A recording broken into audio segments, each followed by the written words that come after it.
En tout cas, merci à vous d'être venus si nombreux ce soir. C'est un vrai honneur pour la première cérémonie des vœux de Blandine Brocard. En introduction, nous vous inviterons à regarder un court film introductif de 3 minutes.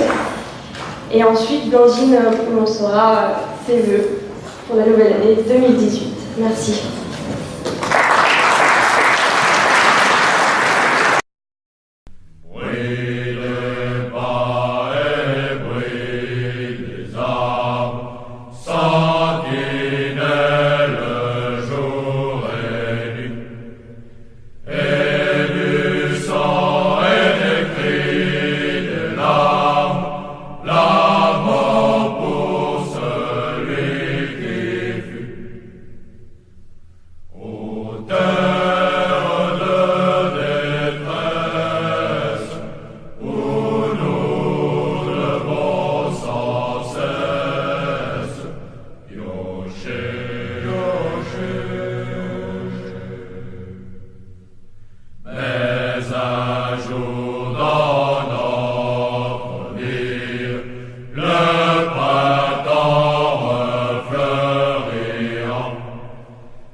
L'Europe. Pourquoi donc commencer ainsi? Pourquoi débuter cette cérémonie des vœux avec l'hymne européen? Alors certains parmi vous le savent, j'aime la musique, et plus particulièrement le piano. Je pourrais donc vous dire qu'introduire mes propos par un peu de musique classique, c'est d'abord une façon pour moi de mettre à l'honneur quelque chose qui nous rassemble, l'art et la beauté du monde. Je pourrais aussi vous dire que faire jouer Beethoven en introduction, ce n'est pas anodin. Cet homme a en effet célébré dans sa musique le triomphe de l'héroïsme et de la joie, alors que lui-même était sourd et alors que la vie le destinait à l'isolement et à la misère. Je pourrais encore vous confier que commencer une cérémonie avec ce morceau de musique qui s'intitule « L'Ode à la joie », c'est déjà en soi un vœu que je vous adresse pour l'année qui se présente. Mais vous imaginez bien qu'au-delà des symboles, alors que nous allons célébrer cette année le centenaire du plus grand conflit que nous ayons jamais connu, c'est bien l'Europe et la construction européenne que je souhaitais célébrer avec vous, l'Europe dont je vais vous dire un mot tout à l'heure. Chers amis, Alors je pense que vous ne m'en voudrez peut-être pas trop si je passe outre le traditionnel protocole. J'aurais souhaité saluer nommément chacun d'entre vous, mais ça s'avère un peu compliqué, vous en conviendrez aisément. Chers amis, je vous le disais tout à l'heure, j'ai choisi de commencer cette cérémonie en vous parlant d'Europe. En 1992, l'année de signature du traité de Maastricht, j'avais 10 ans. Alors pour ceux qui sont en train d'essayer d'en déduire mon âge actuel, j'en ai 36 et je remercie ceux qui pensaient que j'en avais plutôt vers les 26. J'avais donc 10 ans lorsque ce traité a instauré, entre autres choses, une citoyenneté européenne pour tous les Français. Je me sens donc depuis toujours et française et européenne, comme tant de Français de ma génération en fait. Et pourtant, ces dernières années, j'ai beaucoup entendu qu'on critiquait l'Europe. J'ai beaucoup entendu qu'on l'accusait de tous les maux. Vous savez, cette fameuse excuse du « c'est pas moi, c'est l'autre », c'est tellement pratique. J'en ai même entendu certains remettre en cause notre appartenance même à l'Union européenne. Mais que s'est-il donc passé? Comment cela est-il possible? Comment pouvons-nous oublier qu'après tant de guerres sur notre continent, nous devons aujourd'hui la paix à l'Europe? Comment pouvons-nous oublier que nous devons aujourd'hui la paix à la volonté incroyable de quelques-uns de créer une alliance entre nos peuples? Robert Schuman, Jean Monnet, Jacques Delors. Comment accepter que cette entente entre nos peuples, ce qui est absolument unique dans l'histoire de notre monde, comment accepter que cette entente puisse être balayée comme ça, d'un revers de la main? Bien sûr, le modèle européen est loin, et même très loin, d'être parfait. L'Europe est trop souvent synonyme de lourdeur administrative, d'élus et de technocratie, trop éloignée de la vie quotidienne de nos habitants. Bien sûr, l'Europe édicte trop de normes dans trop de domaines. Bien sûr, l'Europe est parfois injuste. Je pense, par exemple, à cette fameuse directive concernant les travailleurs détachés que notre président a souhaité remettre à plat à peine arrivé aux commandes de notre pays. Bien sûr. Mais à l'heure où les poussées nationalistes s'expriment de plus en plus bruyamment, à l'heure où la tentation du repli identitaire est grande dans beaucoup de pays, dont le nôtre, à l'heure où la France, noyée dans la mondialisation, doit faire face aux États-Unis, à la Chine, à la Russie, l'Europe, c'est plus que jamais la réponse à la question de notre avenir dans ce monde qui change. L'Europe, c'est plus que jamais la solution à la fragilité de notre économie. L'Europe et l'union de ses peuples, c'est la seule alternative crédible, puisque ne l'oublions pas, tout le reste a déjà été essayé dans le passé, avec le résultat que l'on a vu, notamment sur le siècle dernier. 2 guerres mondiales, des dizaines de millions de morts, des familles décimées. Comme partout, quelle que soit la strate que l'on regarde, l'Europe, le pays, la région, le département, la ville, le village, on ne peut pas s'en sortir quand on reste seul, isolé, dans son coin, ou alors pas longtemps. Sans l'Europe, la France n'est pas crédible. Mais sans la France, l'Europe n'existerait pas. Car ne l'oublions pas, c'est bien notre pays, la France, qui a inspiré et même inventé l'Europe. Alors c'est vrai, nous nous sommes un peu laissés dépasser par son évolution ces dernières années. Eh bien, il nous faut à présent reprendre la main. Nous devons à présent, et avec tous les Français, réinventer l'Europe. Nous devons défendre le modèle que nous voulons. Nous devons faire aimer et partager notre ambition pour l'Europe. Et plus que tout, nous devons remettre la France à la place qu'elle mérite dans cette refondation, la première. 2018 sera une année où l'on va débattre d'Europe. Et soyez-en certains, j'y prendrai toute ma part. Mais avant que d'entamer la refondation de l'Europe, il paraît cohérent de s'occuper d'abord de celle de la France. Je crois que je vous décevrai si je ne vous parlais pas au moins un peu de ce qui s'est passé en 2017.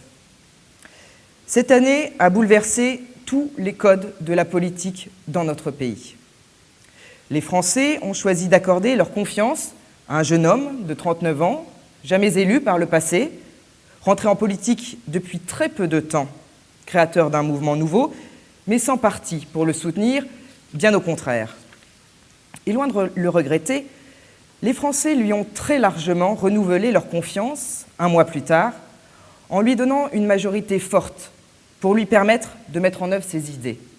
Avec une Assemblée nationale rajeunie, féminisée, aux pratiques et aux manières de fonctionner profondément renouvelées. Mais ne faisons pas d'erreur. Les Français ont au moins autant rejeté les partis traditionnels à la manœuvre depuis tant d'années qu'ils ont adhéré aux idées nouvelles portées par Emmanuel Macron. Alors les choses sont claires. Les résultats des élections présidentielles et législatives de 2017 ne constituent pas, loin de là, un blanc-seing. Certainement pas. Ils sont d'abord la manifestation d'une espérance, sans doute, et d'une certaine colère aussi. Mais surtout, de la dernière chance donnée à notre classe politique, tous acteurs confondus, avant que notre peuple ne fasse le choix de solutions beaucoup plus radicales.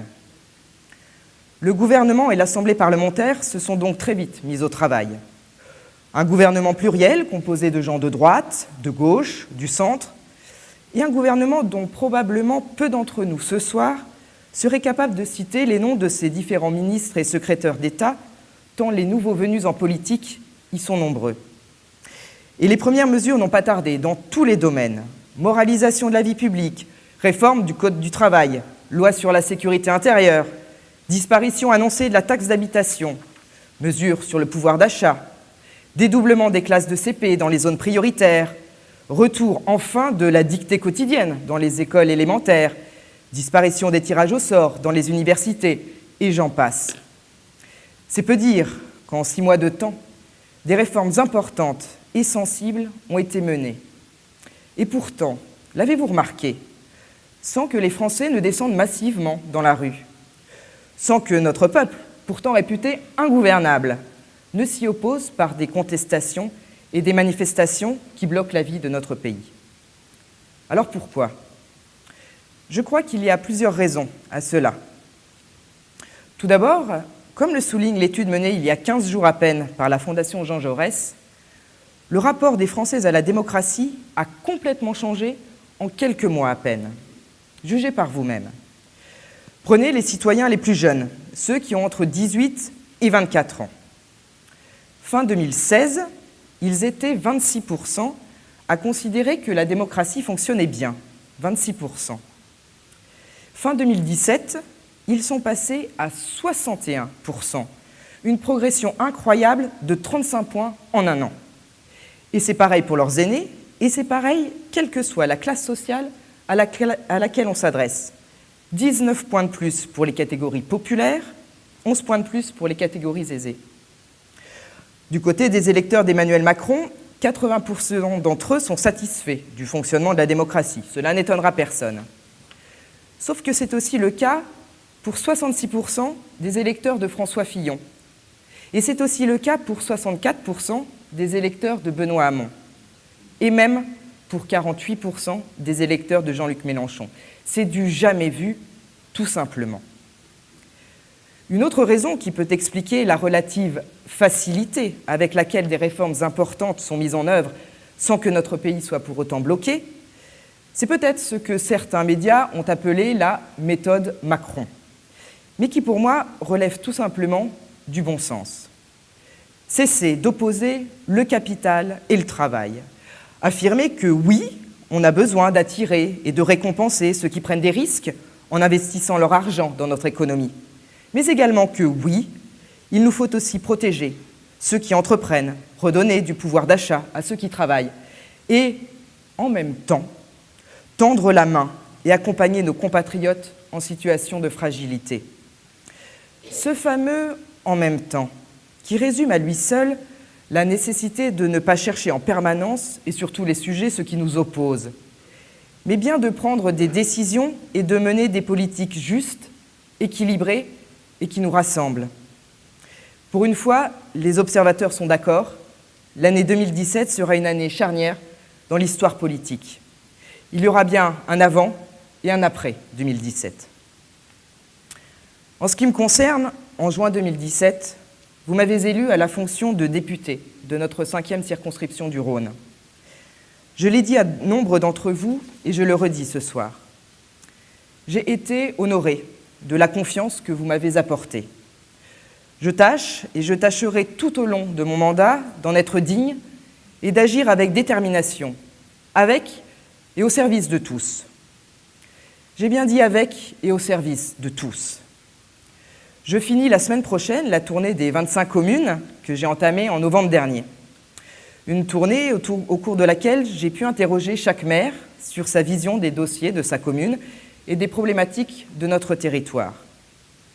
À présent, je vais rencontrer tous ceux qui ont été candidats aux dernières élections législatives sur notre circonscription, c'est-à-dire mes anciens adversaires. Pourquoi ?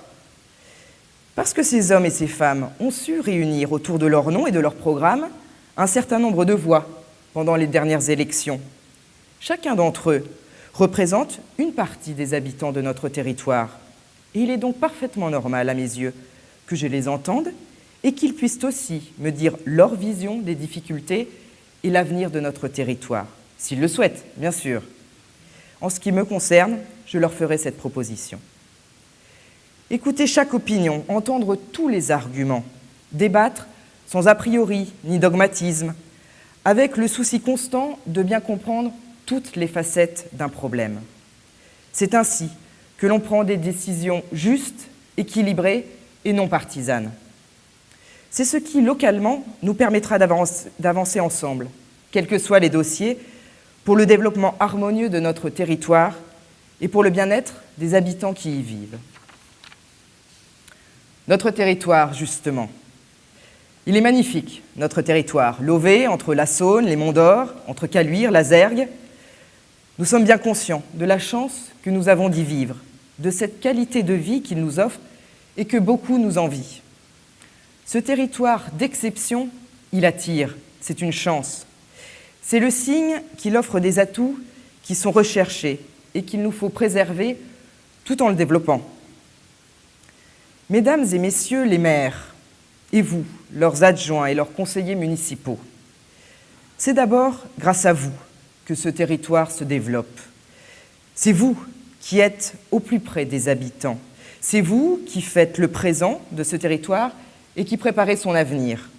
C'est vous qui frappez à toutes les portes pour défendre ses intérêts. Alors, chères habitantes et chers habitants, que vous soyez en accord avec ceux qui sont à la tête de vos communes ou que vous ne le soyez pas, je veux que vous sachiez que vos élus travaillent beaucoup, chacun à leur manière, certes, mais toujours dans le souci de l'intérêt général. Parce qu'être élu local, c'est être sur le front, sur tous les fronts, tout le temps et par tous les temps, au détriment parfois, et même souvent, de sa vie familiale.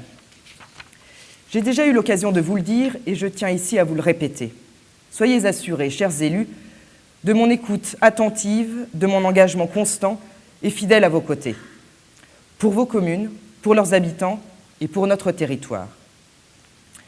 Alors évidemment, contrairement à mes prédécesseurs, je ne dispose plus de la fameuse réserve parlementaire qui pouvait permettre de vous aider directement à financer tel ou tel projet.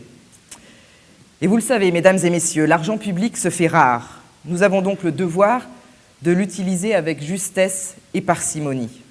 Aujourd'hui plus qu'hier, et encore davantage à l'avenir, nous devons nous serrer les coudes et rivaliser d'ingéniosité pour maintenir, et si possible pour développer, la qualité de vie des habitants de notre territoire.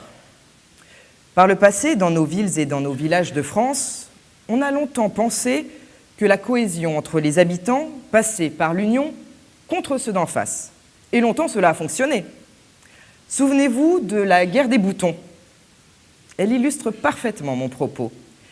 Les enfants de Longeverne contre ceux de Vellerance. 2 villages, 2 identités, 2 fiertés. Lyon contre Saint-Étienne. Marseille contre Aix-en-Provence. La province contre Paris. La compétition plutôt que la coopération. Une grande partie de notre histoire est basée là-dessus. Sauf que notre monde a changé et que cela nous oblige à faire évoluer nos représentations comme nos façons de faire. Je crois profondément que nous avons changé de paradigme. Les enjeux ne sont plus du tout les mêmes. Alors que pendant des siècles, les familles naissaient, vivaient, se développaient génération après génération dans un même lieu, un même village, une même région. La révolution de la mobilité et le développement des moyens de transport tout au long du XXe siècle, la voiture, le train, l'avion, tout cela a changé fondamentalement la donne. Les familles, qui auparavant bougeaient peu, se sont dispersées aux quatre coins de notre pays, voire au-delà. On vit à un endroit, mais on envisage de prendre sa retraite ailleurs. On ne se fixe plus définitivement dans un lieu, on y passe seulement une partie de sa vie. C'est ainsi. Nous sommes tous confrontés à ces mouvements, à ces mutations de notre siècle. Et ces changements ont des conséquences très concrètes. Par exemple, prenez d'un côté une population qui vieillit, et donc forcément un plus grand nombre de personnes âgées dépendantes.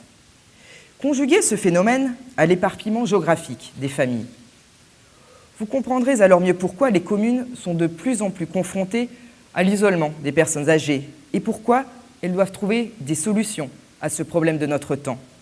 De la même façon, le nombre croissant de familles avec les deux parents qui travaillent, l'explosion du nombre de familles monoparentales, tout cela pose des questions en termes de garde d'enfants, de logements sociaux à construire, de nouveaux services à apporter, de nouveaux horaires d'ouverture à proposer.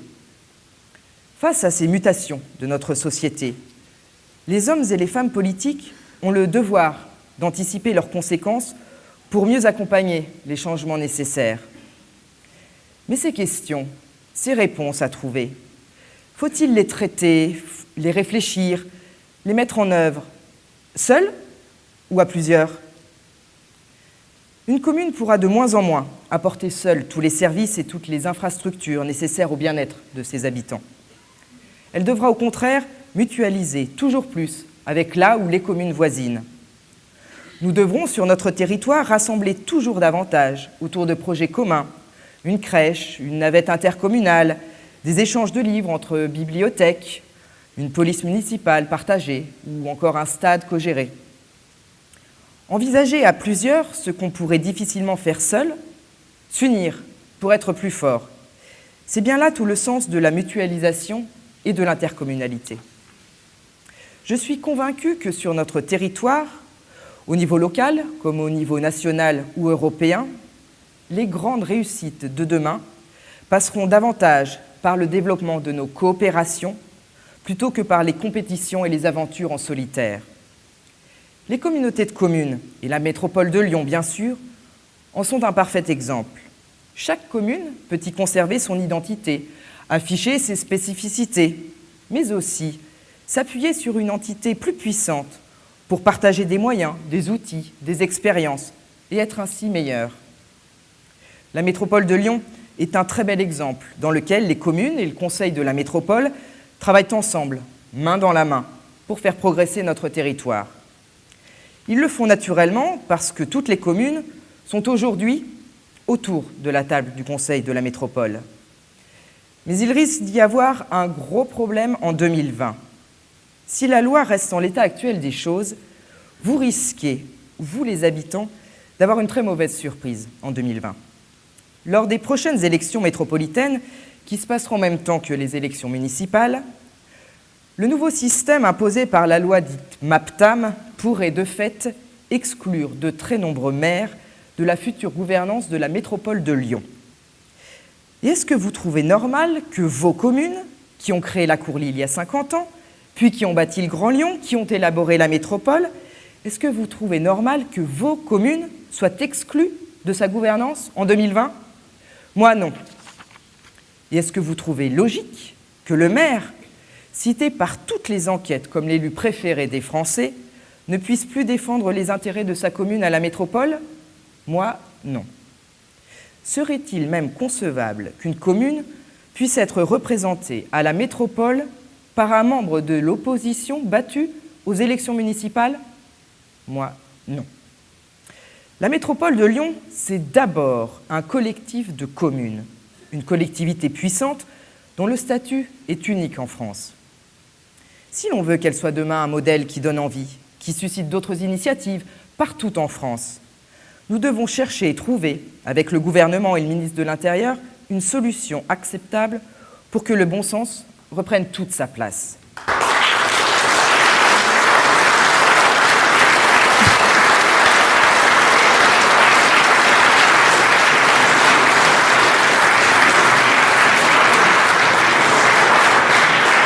Je comprends que vous ayez hâte que j'en ai fini, mais ça arrive presque la fin.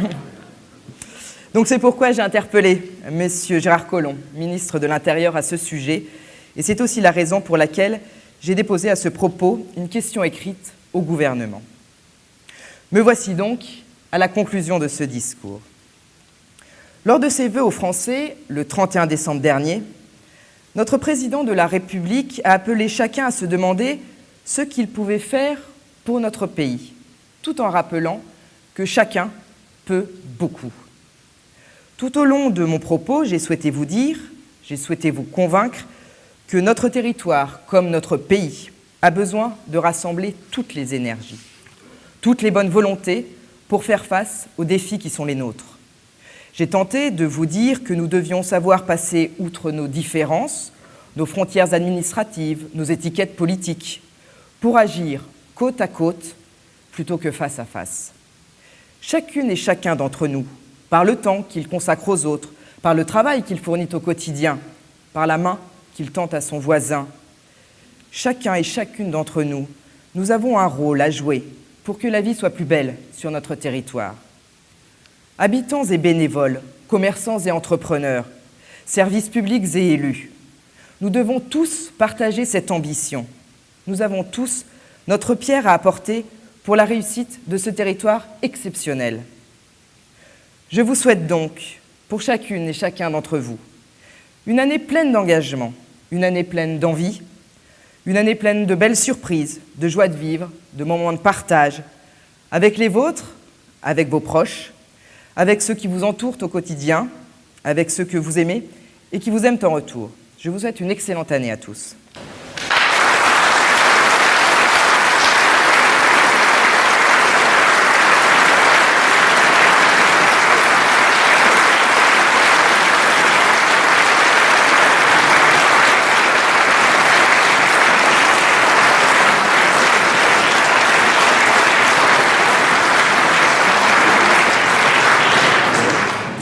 Alors ne vous inquiétez pas, on en est presque au moment du buffet.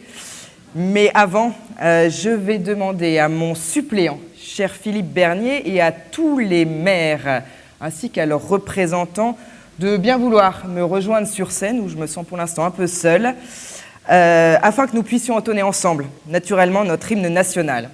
Je vous propose de passer par la droite ou par la gauche. N'y voyez là aucune connotation politique. S'il y en a qui veulent essayer le centre, je vous en prie, c'est un peu plus compliqué.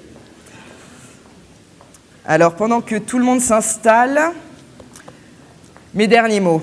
J'ai commencé mon propos par la 9e symphonie de Beethoven, l'Ode à la joie. Cet hymne a été choisi par l'Union européenne parce qu'il exprime un idéal de fraternité entre les peuples. Il est à présent évidemment tout naturel que nous achevions ensemble cette cérémonie par la Marseillaise. La Marseillaise, c'est un chant de liberté.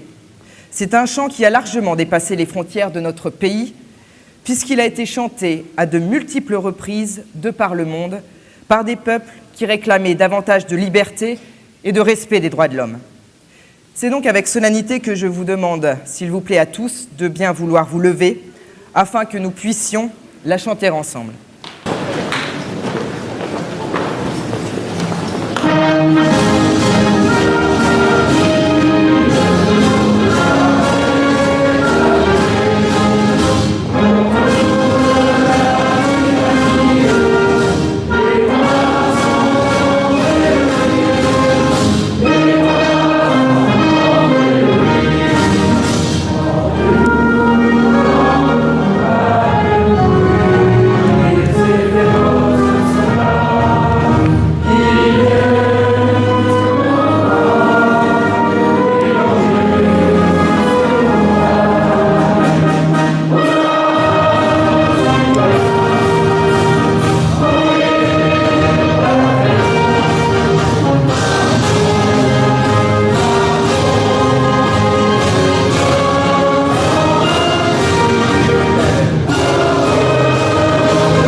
je vous invite maintenant à nous retrouver autour du traditionnel buffet de l'amitié. Je vous remercie.